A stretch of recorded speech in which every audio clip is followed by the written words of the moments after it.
How y'all doing? Good. Hello. I just wanted to welcome everybody to the first ever official Friday the 13th Part 2 reunion in Connecticut ever. Let's hear it. Hello. Oh. Yeah, considering it's where we shot the film. How cool is that? Yeah, do you know where Kent is? Kent, Connecticut? Yeah. You know, Amy went to prep school there for like a year, right? Or Yeah. something? Right at that prep school in Kent. Yeah. Yeah. Didn't last. Valedictorian. She was a Yeah, right. That's what she told me. Yeah. I killed everybody. Coming off the success of the first movie, there was a lot of talk about what direction the sequel could have gone in, you know, who could be the killer when pretty much the entire cast was killed at the end of the first one. It seemed like Tom Savini believed that Jason was dead, there was no coming back, and then the decision was made to make Jason the killer. How did each of you get involved with the film? Like, who reached out to you first? Oh, you want me to go first? Yeah, sure. For me, it was just sort of dumb luck. I was just in New York on vacation, and my agent from Los Angeles said, you want to read for this movie? And I had no idea what it was, and so I went and I read, and Steve was there, and he liked me, and you know, I got the part. But had I not been in New York on vacation, I would not be here now. I would never have met you people. I never would have met Amy. So it was kind of a fluke for me, you know. That's how I got it. And I'd never seen a horror movie. So when Amy's probably heard this, but when I got back to LA, Steve asked me if I'd ever seen, Steve Miner, the director, if I'd ever seen a horror movie. And I said, no, I never have. And he said, he took me to see Texas Chainsaw Massacre. And that was the first horror movie I'd never seen Friday the 13th Part 1. So anyway. There you go. Well, I auditioned, you know, it came up as an audition, you know, in New York, and I thought, well, I don't really want to do the horror films. I want to do some more serious films, but I just went and I got the role, and I'm so grateful, because if I didn't get that, I would not be here today. And I would not have met all you people here today, or that seagull. Yeah, so it was kind of, you know, not really it was just sort of a normal happening in New York audition for me. Did you go more than once, Amy, to read, or just one time? Probably 1.5 times. Yeah. Well, what'd you do in the halftime? I knew he'd ask that question. I sort of walked in the door, but I just... Yeah, I can't tell you the truth of what happened. Okay, good evening. Thank you all for coming. It's been an incredible day. We've literally been talking nonstop since 10 o'clock this morning. You all are fantastic. I'm grateful. Thank you for coming. Thank you for being so supportive. To answer your question, you know, life is a blur. Life is a collection of all these crazy chapters that we're all racing through. I was in New York, and I got out of Lee Strasberg, and I was really young, didn't quite know what to do with myself or whatever. You're beating feet around the city. You get an agent. The agent then starts submitting you for things.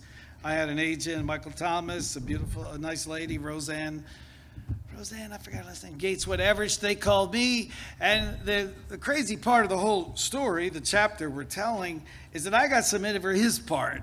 So... whatever. I went in and I read, and they said, no, we're not going with you. That's fine. You're going with John Furey. Okay, that's fine too. And the next thing you know, then they had said, well, we'd like you to be, you know, one of our Jason. So I said, would you like to do that? Oh yeah, that would be fantastic. Well, what does he have to do?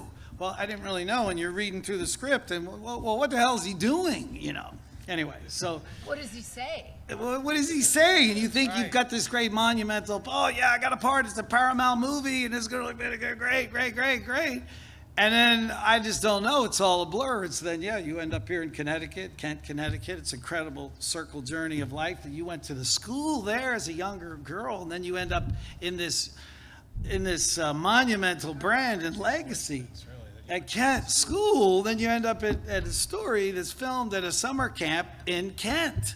Anyway, it's quite a journey, and so, yeah, I had no idea what was coming, and I thought I had his part.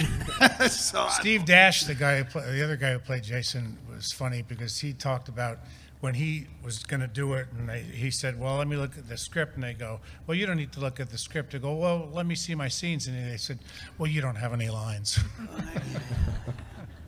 You know, I was in L.A. and I did go to Hollywood Stuntman school, and you joined the Hollywood Stuntman Association. But when you're really young, no, you're not viewing yourself as some battle axe stuntman guy. No, I hadn't been done fireworks, high falls, and crashing cars. No, I was young. I was going, yeah, okay. Well, anyway, so you just paint the picture. No problem. We'll get this done, and you're just very excited and happy. You're part of something. Particularly when you're like, I don't know, 20 years old. I just don't know. I can't believe the brand celebrated its 44th birthday. Who did? The brand of Friday 13th, 44th. I don't know how that happened, but anyway. I know. We're all very grateful to be part of the brand. It's shocking. And I speak for all of us. Yeah. Never in a million years would have thought that this would endure for all this time. And we all did this, and we thought, that was a good job. That was fun. She and I were the leads in a movie. That was exciting. But 44 years later, it's just unfathomable. And you people are just really incredible. I mean, it's amazing. I mean, I don't know how to I'm 45, so I don't know how that. How's the film 44 years old? I was 12 when we shot it. So. Yeah, it dates you. God damn, it dates you. And It does. you can't lie. Well, how old were you when you did that film? I just don't know. I was young. So it's interesting, too, the collection of people that worked together on certain films, because you had a little film called Last House on the Left, filmed in 1971, released in 1972, directed by Wes Craven, produced by Sean Cunningham, and Steve Miner also worked in that film. He did? He worked on Last House He on the did, Left. yep. Oh. And it was how this little film that was released to such controversy and censorship, years later, brings out Jason and Freddy from Sean Cunningham and Wes Craven. Oh. And it's this little film that started in 1972. Why was there so much controversy about Last House on the Left? That's Oh, you guys know why? it's You know why? it's a bit of an intense film. It's Why? Why? What happened? If you feel comfortable You answering. can answer that. Go ahead, sir. Speak up.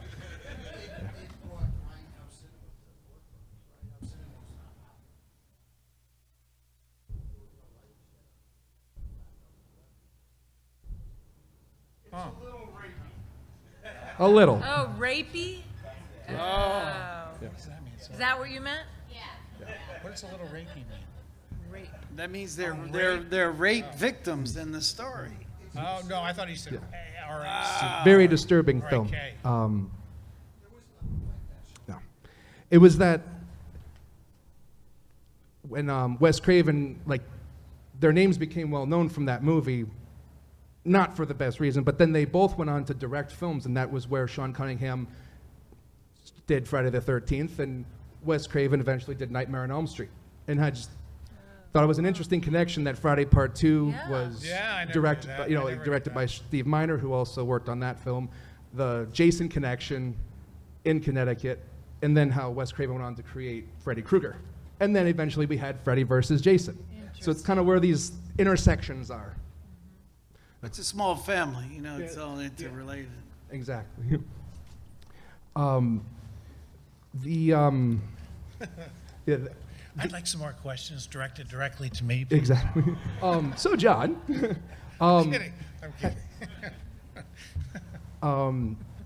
had you ever told stories around, with people around a campfire before the Friday Part 2? What do you think? No. Oh my God. Ask if he's ever slept outside before. Had you ever slept outside before the movie?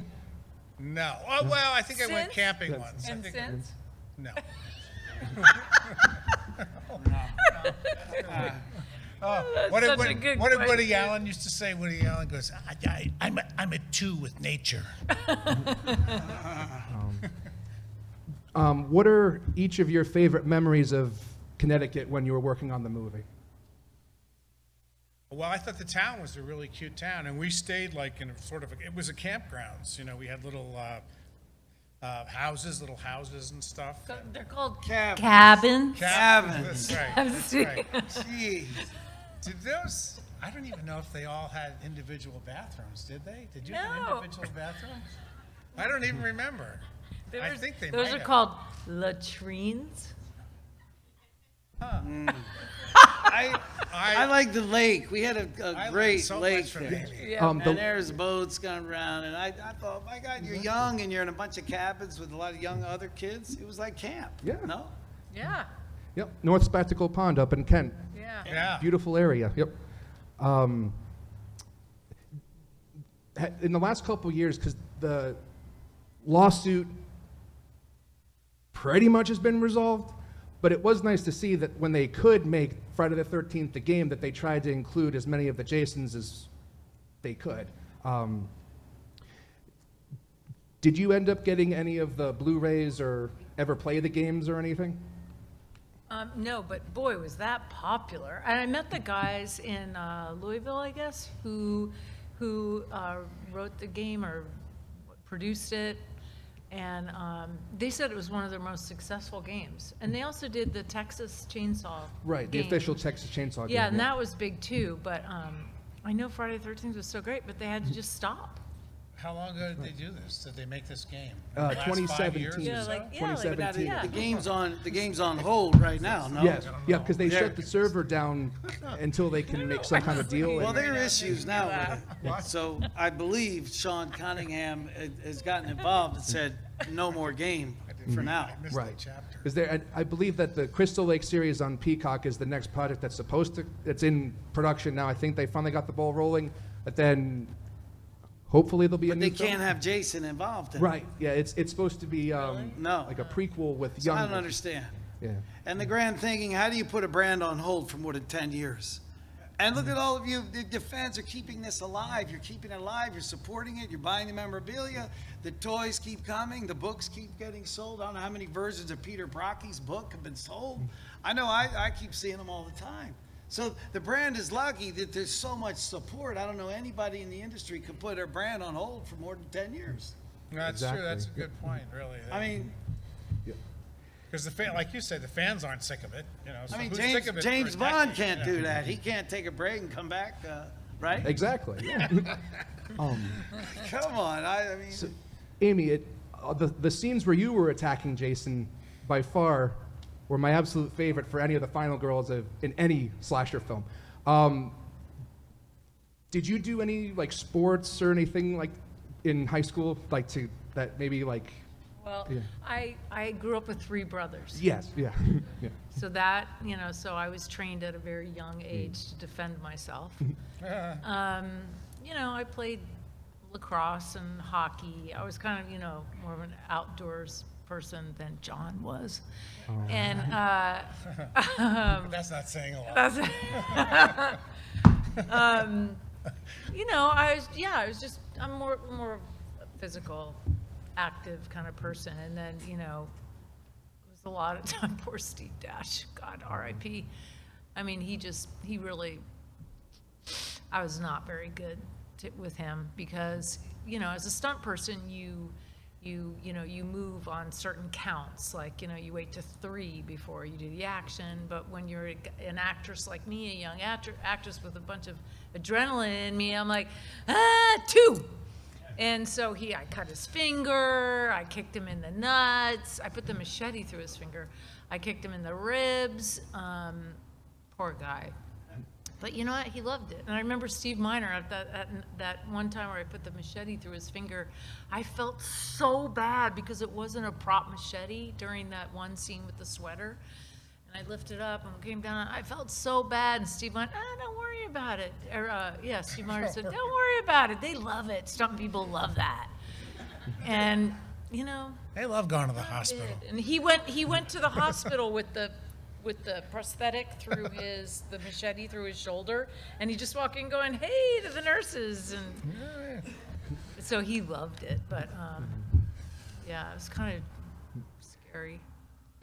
So, Warrington, the window scene. How many takes did that take to get?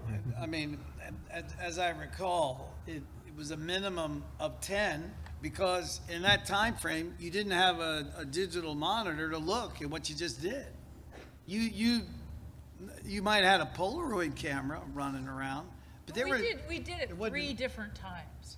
Right, well, my memories, I did it about 10 times, kept coming and coming. The first time I tried, I didn't get through the window because they had scored the boards a certain amount. Anyhow, so then that had to get reset. And, they went on until they got the shot they wanted.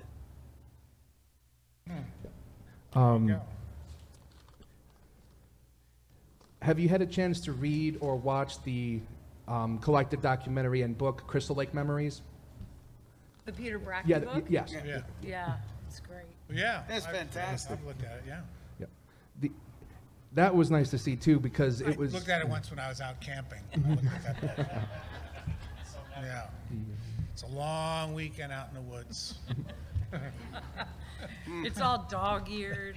He's got bookmarks in it. It's got dirt Yeah. all in it from the frogs Yeah. and the campfire. If Marshmallow. I honestly, if I knew the final girl thing like 40 years ago is going to be such a big deal, I think I would have read for Amy's part. If I knew the monsters were going to be so big, I would have read for Jason. That's right. Yeah. That's right. It's true. Man. Even better. So, John, what do you think happens to Paul after the movie? Oh, well, what do I think? I think he lives, but that's just my opinion, There's no proof to the contrary. But it's supposed to be an ambiguous ending. I get asked that all the time, and what you see on the screen is exactly what was in the script. So, there was talk about Amy doing another one, and then Steve said they would talk about maybe both of us doing another one, and then I think at some point Amy didn't do it for whatever reason, and then they just decided they wanted to have new people all the time.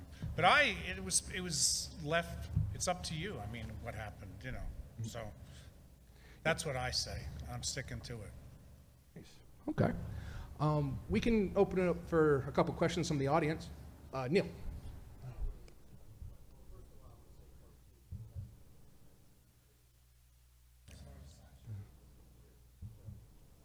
You thought part 2 was the best, you said? I'd like all them to hear it too. No, they all know. Yeah, they all know. They all know.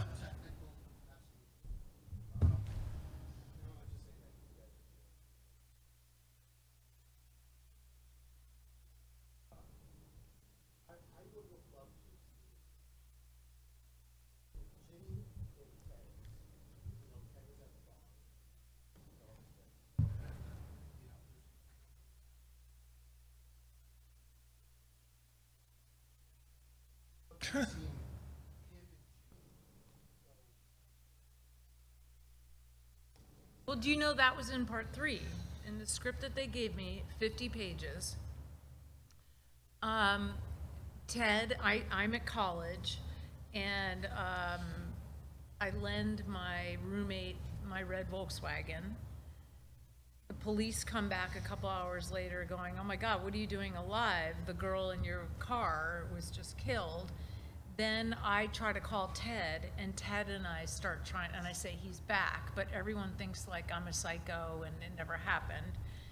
And so Ted and I start tracking down Jason. So you look at That's not a bad brilliant idea. mind. That's kind of a good idea. Yeah. Yeah. Yep. Yeah, they could have made a whole movie of that without really many new characters at all, I Yeah. suppose. Would've Yeah. been great. Yeah. Little continuity. It's kind of interesting too, because people would think maybe she's nutty because she just wants to get Jason Yeah. and all that stuff. That would be kind of cool. Oh well. Oh, well, they'll reinvent the brand sooner or later. And they need to make it more real. Yeah. Yeah. More real. No one wants to see Jason go And to that- outer space. What does he go to outer space to go to the space station? Yeah, Jason X. And then what? Elon Musk can go pick him up at the space station and bring him home? I mean, come on. Yeah. It's got to be within the bubble of reality. Yep. Yep. Yes. Yeah, that's what Yeah. makes it believable to a viewer. You know? Yeah. Well, they did get some inspiration from the serial killer in Texas. Yeah. Who was running around with a potato sack on his head. Town the dreaded sundown. Correct. So I think that was the inspiration of for Victor Miller or whomever. Oh, it's raining. Yeah. Oh, it just started raining. Fitting. I think it's on this side. Yep. You, sir. Yep.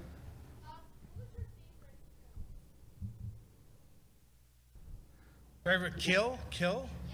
Oh. Are you asking all of us, or? Oh. I actually think that, whatchamacallit, going down the stairs backwards, Tom McBride was Oh, pretty yeah, that was impressive. good. That was pretty Good one. impressive. Yeah. And then the 2-for-1. 2 for 1. 2-for-1 sale. Lord. Yeah, I agree with that. Wow. Yeah. No, Steve told me that he worked on that a long time, and he was very, very proud of it. That wheelchair thing going down the stairs Yeah. backwards, and he thought it looked really good, and I agreed, and yeah. He told me he was, not everything he shot, not just in that movie, but other stuff he did, was he thrilled with, but he really loved how that kill looked. That was how well Carl Fullerton did the makeup and everything. Because Warrington, how many hours in the makeup chair was it?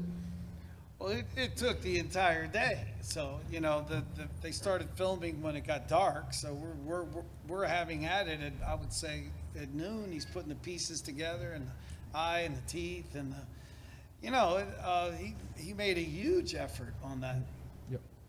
And Exactly. he had known his craft pretty well, and he was even very young at that time. No? Yep. Yeah. Yep. Now, Exactly. me, on the other hand, just took 3 or 4 hours. Yep. Ay, Is- ay, ay. And that was another thing too, especially because it was only, well, I say recently, but 5 years ago when they finally released the gore footage from Part 2 on the Blu-ray set. Because it'd taken so many years, because I believe it was on a work print copy that they had the footage on, but it wasn't transferable, so they had to, as far as I know, they had to do a special process for the VHS tape, and then they were finally able to transfer it onto the Blu-ray. And that was pretty cool to see, because you saw the actual ice pick scene with Alice in the beginning. You saw the hanging up, Russell Todd's character hanging upside down, getting his throat cut. It was much more bloody. Right. You know, I say that with excitement. I'm sorry. But that was. It was nice to see too, because he's his artwork was able to finally get the recognition that it deserved. And the MPAA. And everything they like to cut out of movies that we love. It was nice to finally get that, so everybody could see it and everything. I've never seen him again since we left the set. I don't think I think the cons ought to try to get him to come to one. That would be What was cool. your favorite kill? Maybe, we'll see what happens. What was your favorite kill?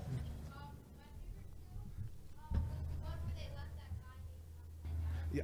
Oh, Russell Todd. Yep. Russell Yeah. Todd. I see Russell Todd a lot. He lives right near me. He's a nice guy. Yeah. Yep. Yeah. That's interesting too, because there's a new. He's still alive. Oh yeah. There's a new graphic novel coming out they're using the likenesses of Russell and Lauren Marie Taylor. It's called Ripped to Shreds, and it was a script that was not. It was meant to be produced in the early '80s. It never got funding, if my understanding is correct, and the screenplay was acquired a few years ago, and now they're making it to a graphic novel, and it's going to be released. So they, for the comic book part of it, they used the likeness of Russell and Lauren Marie from just how they looked in Friday Part 2. So that'll be something interesting to check out. It's supposed to be released in June. It was on Kickstarter. I'm not sure how wide the release is going to be, but it's called Ripped to Shreds. So No. everyone gets a chance to look into it. Um, you, sir. Yep.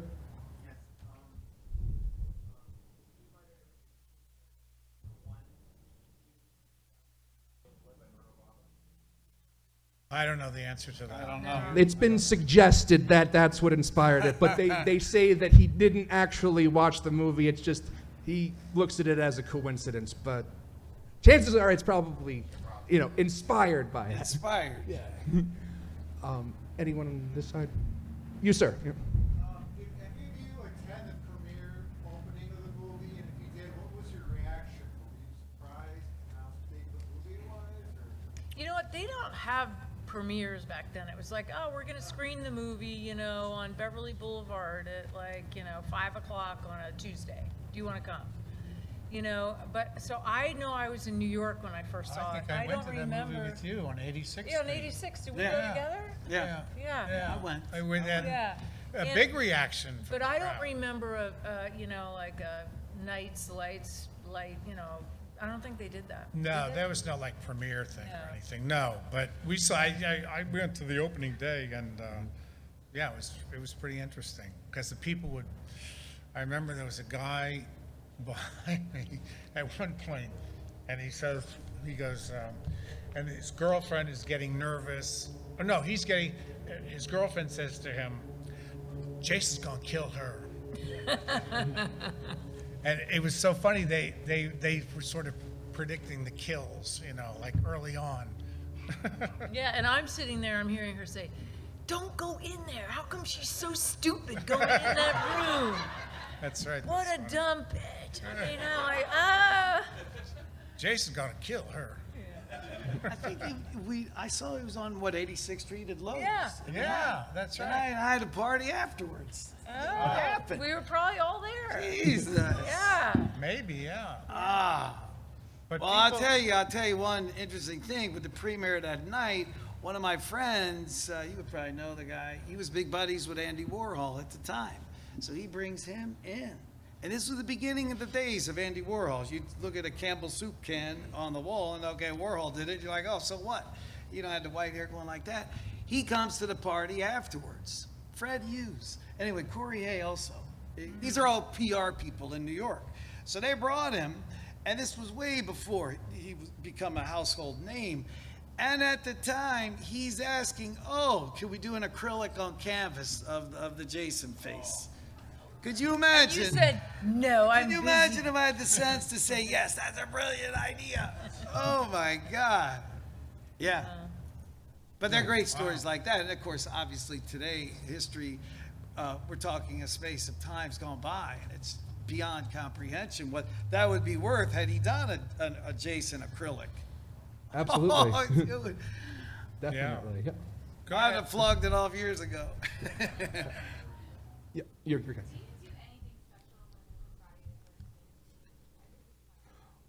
Well, I was Yeah, I was born yeah, on I was gonna Friday the say, yeah. 13th. His birthday. I was born on Friday the 13th. Holiday in our house. Not just good of you guys in your movie, but for them. So it's a really fun day. Yeah. Next month. Yes. Yes. Yes. Like once this year. Yes. Do you have any, I always feel lucky. I do. I feel lucky. Yeah. Yeah. I've always totally thought lucky. 13 was lucky for me too. Yeah. Yeah. I try to create an event and do something fun. A movie theater in Fort Lauderdale called me. They said, oh, they want to play the movie on Friday 13. And I said, well, fine, you play the movie and then I'll have a huge party afterwards. I'll do the catering and the alcohol, everything, and blah, blah, blah. So this was the oldest theater in Florida, so we made a party about it. Awesome.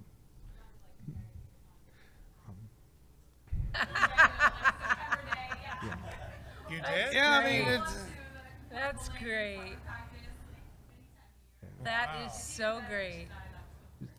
That's great. I wanted well, to make it's been a lucky number and brand for all of us. Yeah, you can say that again. Boy.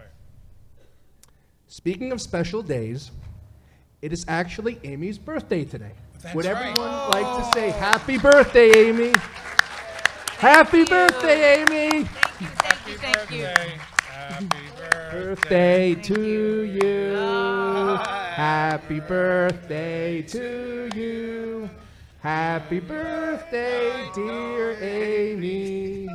Happy birthday to you. Thank you so much. What a great way to celebrate a birthday. Seriously, thank you. Yeah. We have time for a couple more questions. You, sir, in the back.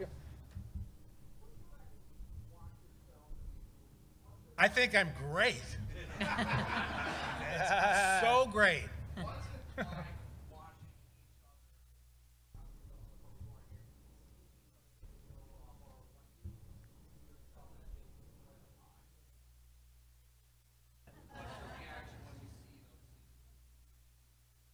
Amy?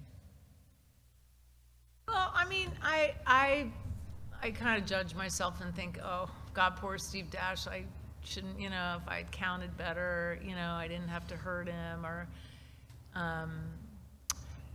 it doesn't really, because I know that people aren't like dead. I just know what happened to me in those scenes, and maybe I wish I had played it a little bit different, or.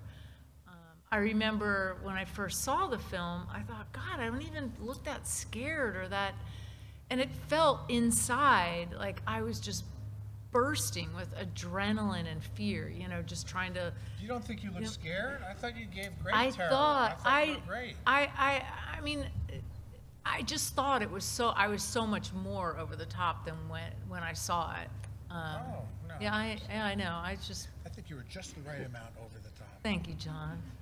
Well, that's I didn't see a lot of the kills until the movie came out. I didn't see the two having sex or Russell, all that stuff. I didn't see it till the movie came out because I wasn't there. I didn't go, when you're shooting something, if you're not in it, you're there all the time for 7 weeks. You don't go if you're not in it. You only read his lines in the. What? You only read your lines in the script too. That's right. That's right. That's right. I didn't even know about the kills because I didn't see my name. I didn't see Paul's name, so I didn't. That's something too with Ginny, because it seemed like of all the final girls that are out there, she seemed like she reacted so like bravely to the situation and confronted Jason, whereas pretty much until the end, all the way until the end, everyone's running from them. But she, thought about, what's Jason's issue? Like, what would he respond with? And then she reenacted Pamela. So I always thought that was really cool. It's that child psychology coming into Yeah, play. that's right. That's right. Anybody else on this side? You sir? Yeah.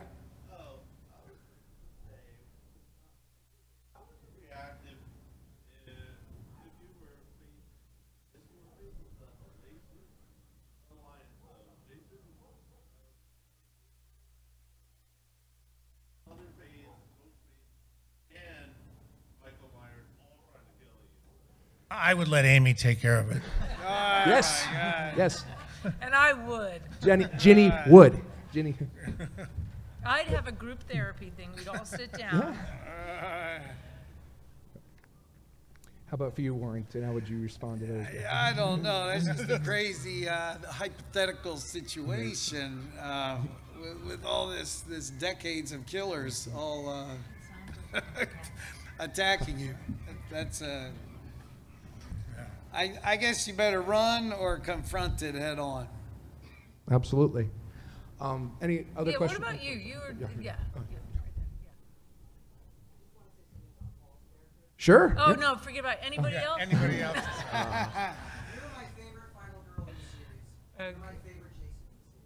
Oh. You're my favorite almost final guy. I don't know if there's like a name. He is a final guy. He is. Yeah, because he. Yeah. We see him through the final scene, so he thank didn't you. get That's killed nice. on screen. That's the whole point. Yeah, you got it. I really appreciate how positive your character was in these movies. This whole subgenre of film really. Right. In the first movie, the guy that ran the camp was mostly a nice guy, but he's hitting us. And in the third film, we got Chrissy as the final guy. He's a complete asshole to him. And I really like how Paul was looking at him. Like, he wasn't taking any shit from the cops. And just a really positive character. Oh, thank you. That's good. That's true. Yeah. Oh, thank you. That's a good point. Okay, I like you again. Yep.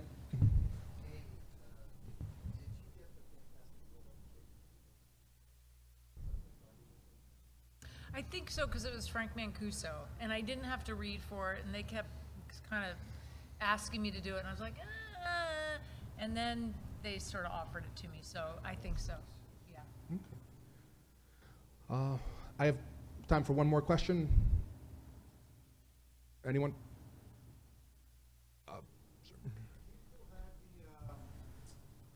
Sweater that you took from this Voorhees? Almost.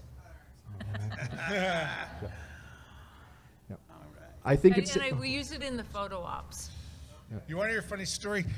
Quick, but I had that baseball Yankee hat I wear when the cop was there. I thought I had that for years and years in my garage, and a guy wrote to me and said, "Do you have this hat?" And he wanted to give me like $200 for it, and I said, "Oh, I think I do." And I sent him the hat, and I only charged him like $100 or whatever, and he sends it back to me, and he goes, "I checked them out." He goes, "Look at the pictures. It's They're not not. the It's hat." not the same hat."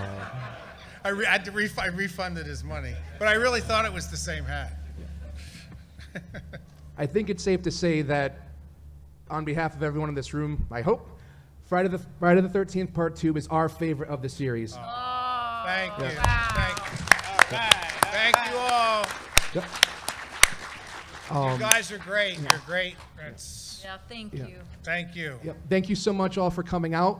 Again, the cast of Friday the 13th Part 2. First ever official reunion in Connecticut where the movie was filmed. Thank you all. Thank you, everybody.